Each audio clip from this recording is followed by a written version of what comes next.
जी अस्सलाम वालेकुम रहमतुल्लाह। ग्रेड 11 मैथमेटिक्स में अभी हम chapter number 2, matrices and determinants, इसको इंशाल्लाह अभी हम प्रैक्टिस करेंगे और उन क्वेश्चंस को अभी हम सॉल्व करेंगे जो पेपर पॉइंट ऑफ व्यू से बहुत ही इंपॉर्टेंट क्वेश्चंस हैं और पेपर में, पास्ट पेपर्स में आ भी चुके हुए हैं और फर्दर अभी जो आपका नेक्स्ट वीक में पेपर होना है उसमें आने के चांसेस भी हैं। तो चैप्टर नंबर 2 की ओवरऑल जो वेटेज है आपके पेपर में, तकरीबन ऑलमोस्ट 22 मार्क्स का पेपर एक्सपेक्टेड है कि 22 नंबर का पेपर आपका चैप्टर नंबर 2 में से आ सकता है। तो उसमें सबसे पहले जो क्वेश्चन है वो अभी हम सॉल्व कर रहे हैं। चैप्टर नंबर 2 में पहले हम शॉर्ट क्वेश्चंस को फोकस करेंगे और देन फिर लॉन्ग क्वेश्चंस जो होंगे उनको हम देखेंगे। तो पहला सवाल जो अभी हम सॉल्व कर रहे हैं चैप्टर नंबर 2 में से, उसमें हमने वेरीफाई करना है determinant of 1a square, 1b square और 1c स्केयर। इसके डिटर्मिनेंट को आपने इक्वल प्रूफ करना है b-a इंटू c-a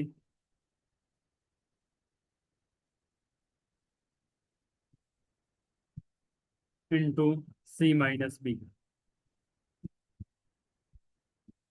जी आपको आवाज़ और स्क्रीन दोनों सही नज़र आ रही हैं और आवाज़ सही आ रही है? जी। Yes sir.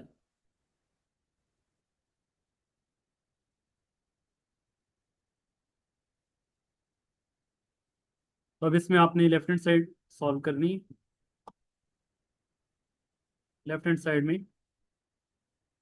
अगर हम इसमें जो ये रो 2 में 1 आ रहे हैं और रो 3 में 1 आ रहे हैं, इसको अगर हम ज़ीरो बना लें, मीन रो 2 में से अगर हम रो 1 को सब्ट्रैक्ट करें, चेंज किस में आएगा?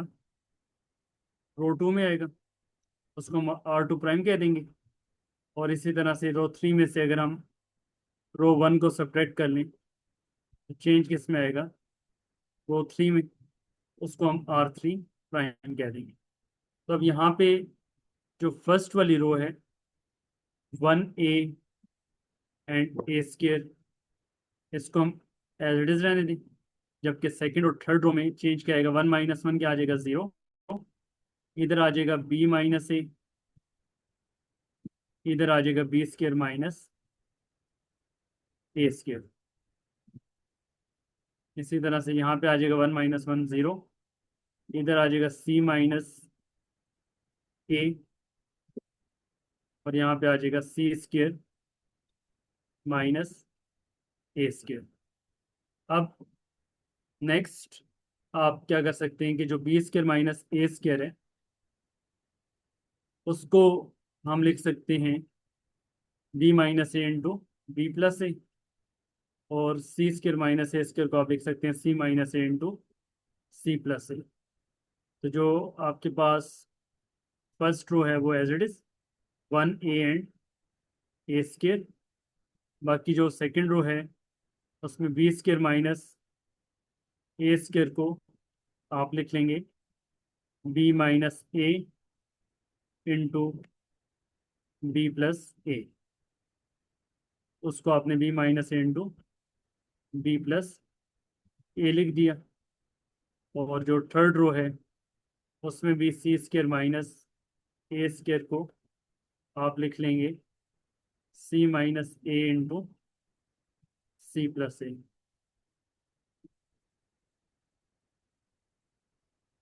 अब जब आप इसमें डिटर्मिनेंट,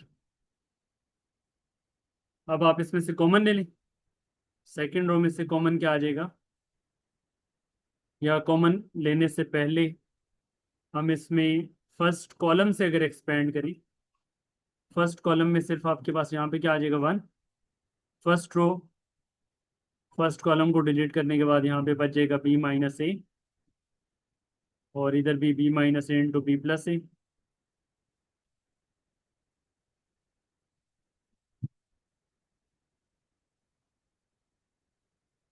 और यहाँ पे c-a, और इधर आ जाएगा c-a इंटू c+a।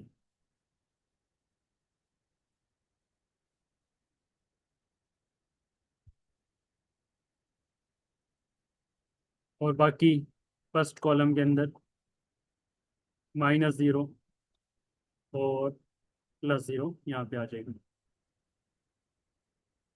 देन फिर अभी आप फर्स्ट रो में से आप b-a को कॉमन ले लें। फर्स्ट रो में से अगर हम b-a कॉमन ले लें और सेकंड रो में से c-a कॉमन ले लें, तो अब फर्स्ट रो में जो रिमेनिंग बच जाएगा यहाँ पे 1 आ जाएगा, इधर b+a, और इधर इधर इधर भी 1 बच गया, और c+a बच गया। अब इसको 2/2 का डिटर्मिनेंट आ चुका है, इसको अब आप एक्सपेंड कर लें, तो ये बन जाएगा आपके पास b-a इंटू c-a इंटू, अब जब इसको आप एक्सपेंड करेंगे, 1 को c+a से मल्टीप्लाई करेंगे, c+a माइनस 1 को b+a से मल्टीप्लाई करेंगे तो -b-a, तो +a कैंसिल हो जाएगा, तो ये आपके पास आ गया finally b-a into c-a into c-b।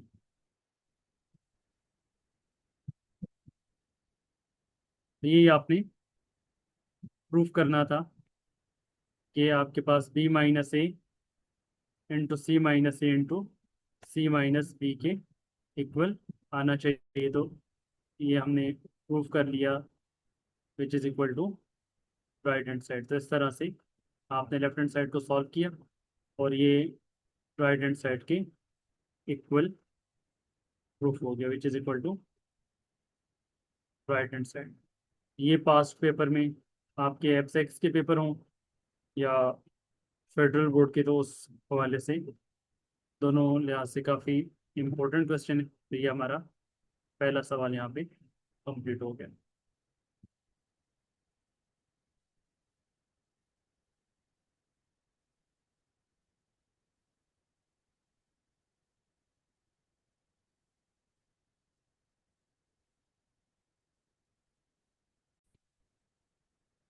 Next जो सेकंड क्वेश्चन अभी हम सॉल्व कर रहे हैं वो है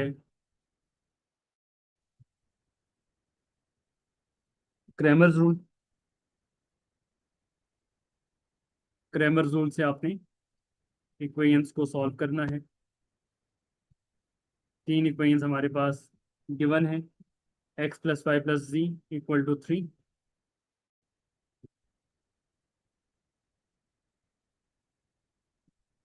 सेकंड इक्वेशन है y+z = 2।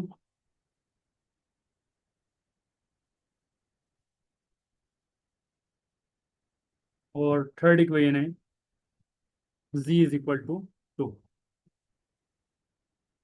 z = 2। तो ये आपके पास 3 इक्वेशंस हैं, और इसको आपने क्रैमर्स रूल से सॉल्व करना है। तो क्रैमर्स रूल में सबसे पहले आप डिटर्मिनेंट फाइंड करते हैं, और एक ही डिटर्मिनेंट में आप तीनों जो इक्वेशंस हैं उनके कोफिशिएंट्स लिखते हैं। तो x का कोफिशिएंट 1, y का कोफिशिएंट 1, z का कोफिशिएंट 1।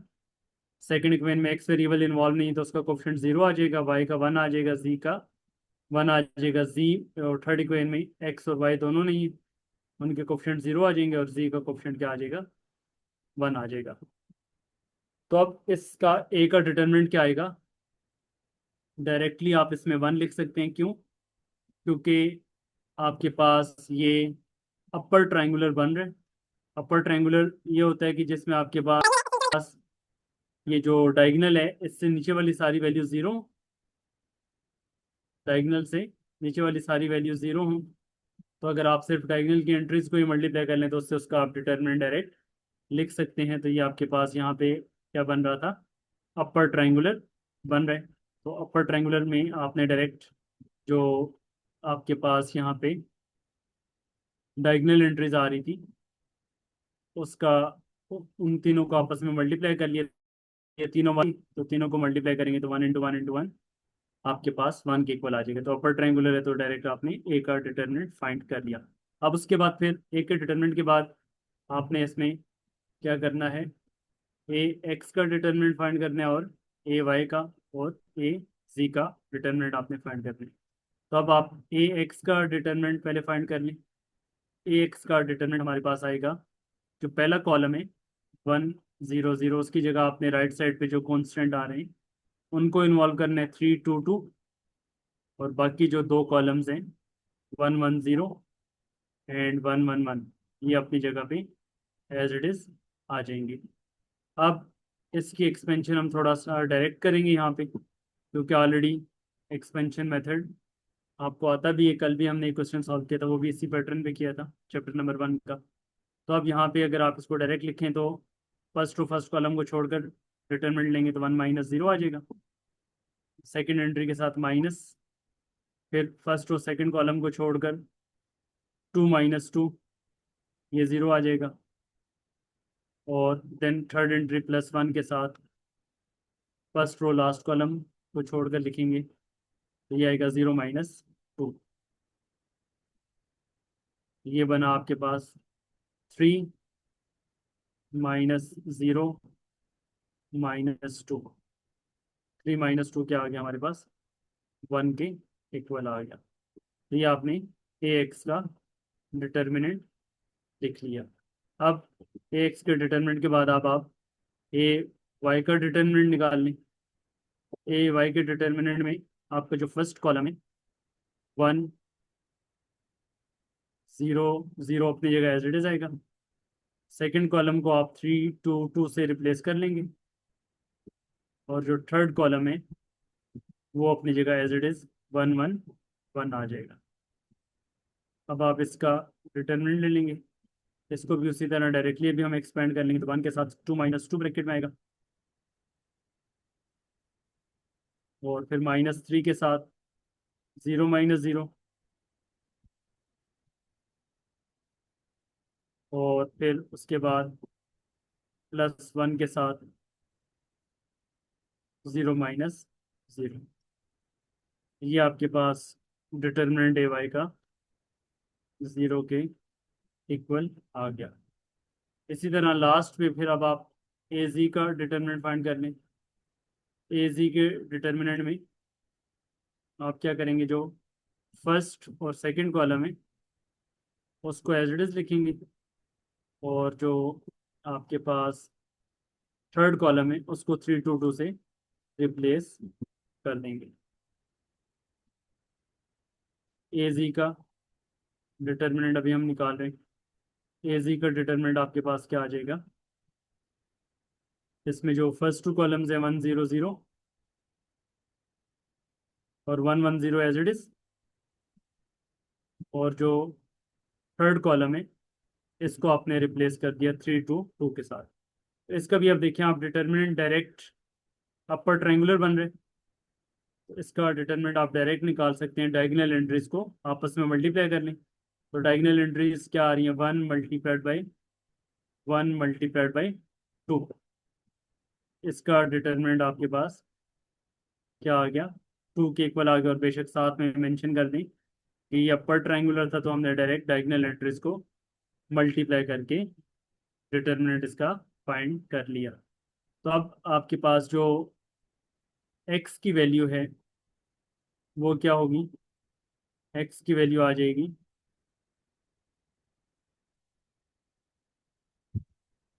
जी एक्स की वैल्यू आ जाएगी ए एक्स का डिटर्मिनेंट अपॉन ए का डिटर्मिनेंट। ए एक्स का डिटर्मिनेंट का आंसर हमारे पास आया है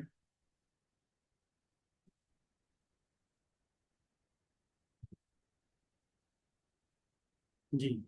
ए एक्स का डिटर्मिनेंट हमारे पास अभी आ चुका है 1, और ए का डिटर्मिनेंट आया है 1। 1/1 कितना आ जाएगा? 1 ही आ जाएगा। इसका मतलब है कि एक्स की वैल्यू क्या आ गई? 1।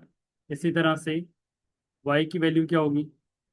वाई आ जाएगा ए का डिटर्मिनेंट अपॉन ए वाई का डिटर्मिनेंट अपॉन ए का डिटर्मिनेंट, तो ए वाई का डिटर्मिनेंट अपॉन ए का डिटर्मिनेंट, तो ए वाई हमारे पास है 0, और ए का डिटर्मिनेंट है 1, तो 0/1 क्या आ जाएगा?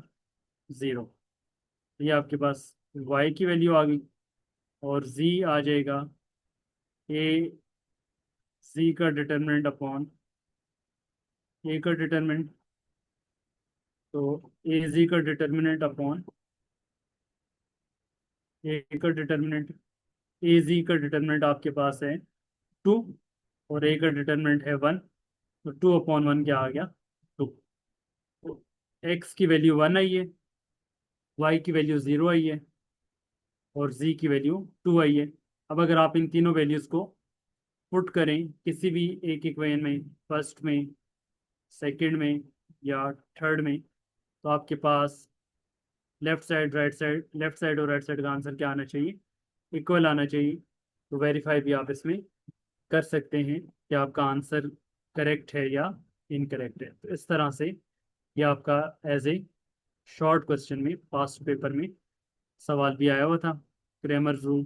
इस तरह से इस साल भी इस तरह का अगर कोई क्वेश्चन आपका आ जाता है तो आपने बिल्कुल इसी पैटर्न पे क्रेमर रूल को डिटरमिनेंट मेथड के जरिए से आपने क्या कर लेना है, इसको सिंप्लीफाई कर लेना है।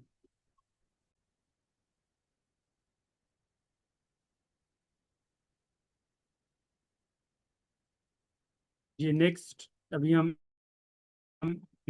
शॉर्ट क्वेश्चन कर रहे हैं, और इसमें अब हम फाइंड करने जा रहे हैं find rank of a matrix. तो रैंक के लिए आपने तो एचलन फॉर्म में कन्वर्ट कर लें, वो एचलन फॉर्म में, तो देन रैंक आप फाइंड कर सकते हैं। तो अभी हमारे पास मैट्रिक्स है 1 1 0 -2 2 0 2 2, और देन 4 1 3 1।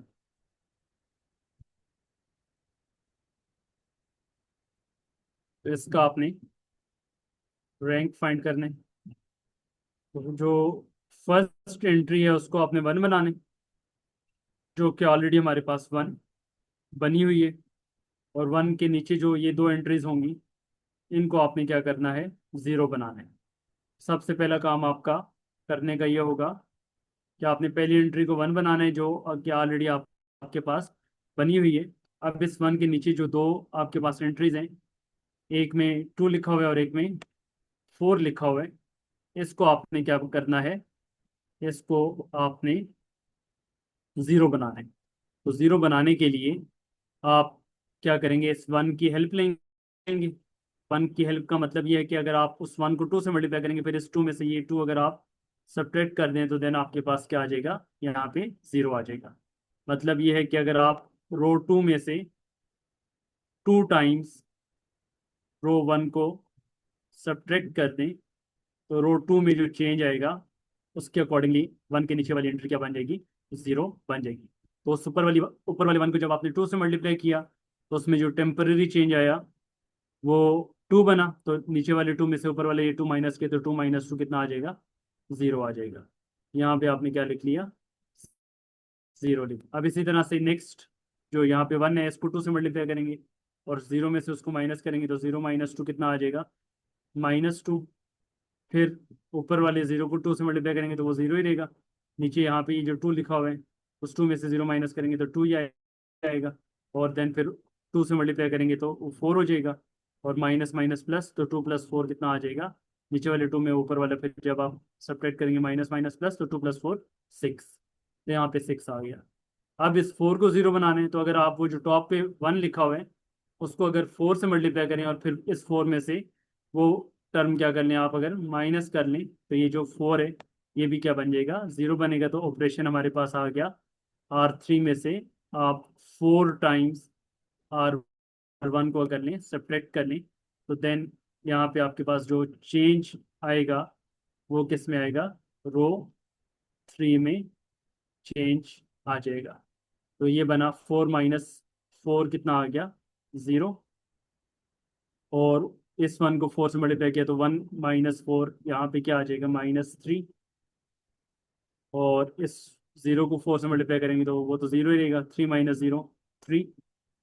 और देन फिर इसको 4 से मल्टीप्लाई किया तो 8 माइनस माइनस प्लस हो जाएगा, 1 + 8 कितना आ जाएगा यहाँ पे, 9 आ जाएगा।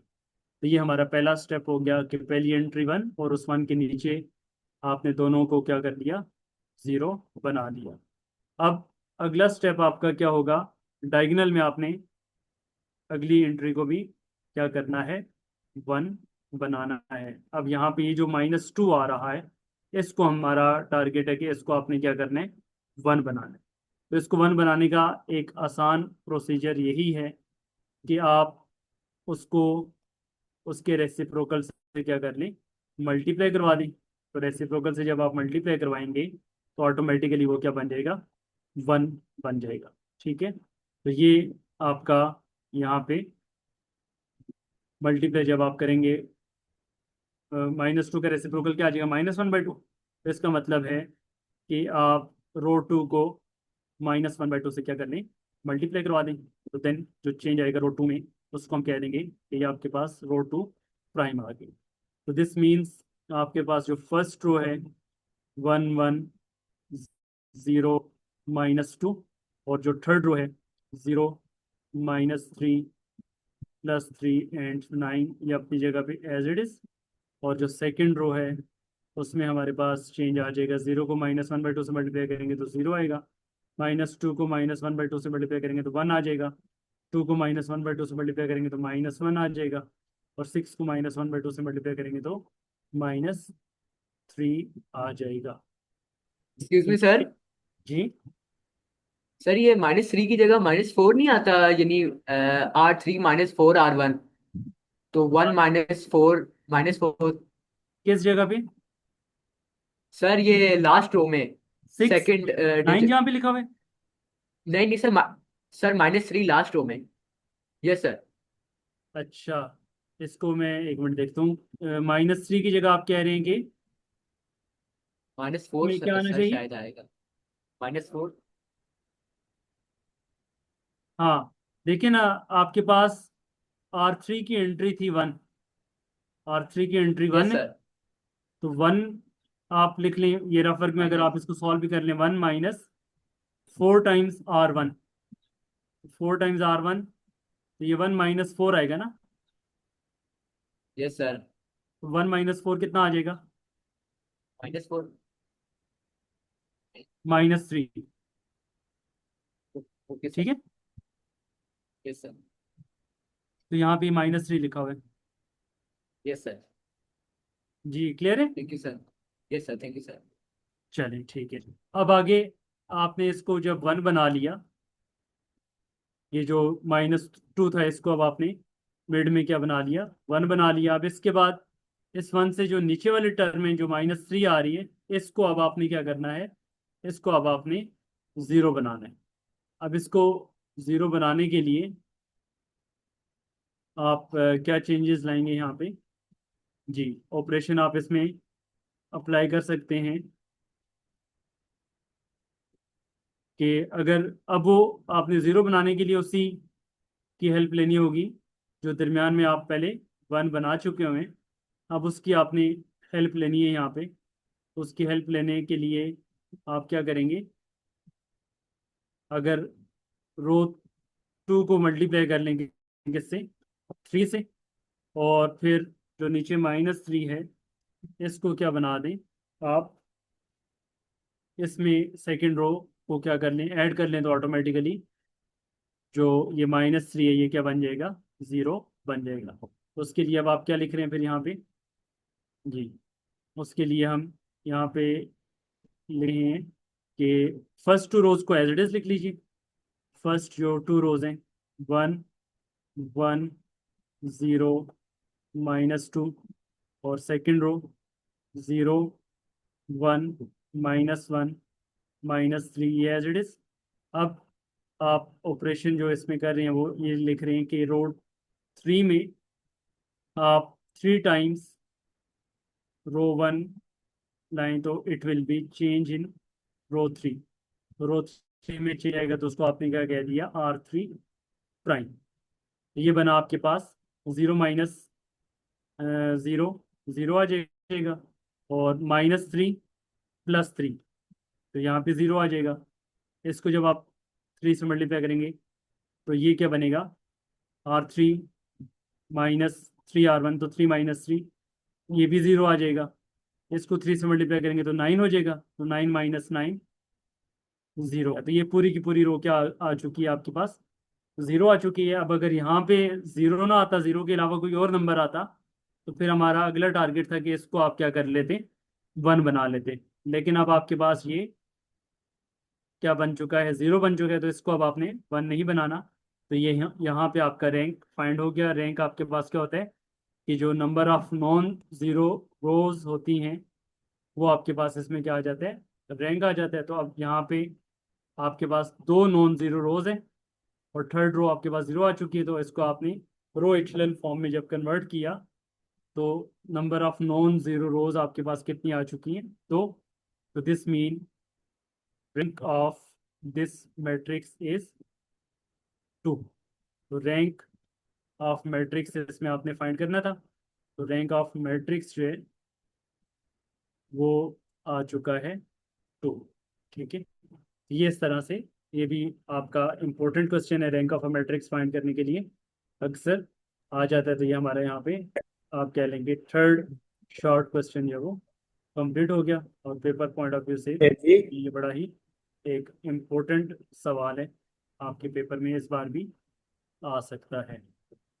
सर, जी ये जो आखिरी लास्ट स्टेप की है वो समझा दें।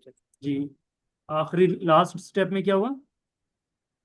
लास्ट जब वो कैसे जीरो बना वो बता। जी, उसको मैं रिपीट कर देता हूँ। लास्ट स्टेप में हमने ये किया है कि आपका जो रो 3 है, अब ये जो 1 बन चुका था, इस 1 से नीचे वाली एंट्री को आपने 0 बनाना था। इसको जब आपने 0 बनाना था, उसके लिए आपने क्या किया, उसके लिए आपने कहा कि इस 1 को हम 3 से मल्टीप्लाई कर लें, और फिर जो रो 3 है उसमें आप रो 2 को क्या कर लें, ऐड कर लें। तो देन आपके पास ये -3 + 3 क्या हो जाएगा, 0। तो सेम आपने इसको भी इसी तरह ही किया आगे। तो उससे आपके पास जो आगे वाली एंट्रीज हैं वो भी ऑटोमेटिकली क्या बनती चली गई, 0 बनती चली गई, जिससे आपके पास जो थर्ड कंप्लीट रो है वो आपके पास क्या आ चुकी है, 0 आ चुकी है। तो ये जब आपने 3 से मल्टीप्लाई किया तो 3 ये भी 0 हो गया। और इधर जब ऊपर आपने -3 को 3 से मल्टीप्लाई किया तो 9 - 9, ये भी आपके पास क्या हो गया, 0 हो गया। तो लास्ट कंप्लीट रो आपके पास क्या आ चुकी ठीक। है, वो 0 के इक्वल आ चुकी है। तो इस तरह से आपका रैंक ऑफ अ मैट्रिक्स जो आपने इसमें फाइंड किया है वो किसके इक्वल आ गया, वो 2 के इक्वल आ गया, जो आपके पास इसमें नॉन जीरो रोज हैं। तो नॉन जीरो रोज हमारे पास इसमें कितनी आ चुकी हैं, 2 आ चुकी हैं। तो rank of a matrix is, rank of matrix जो है वो आपके पास 2 आ चुका है। 1 मिनट वेट कीजिए।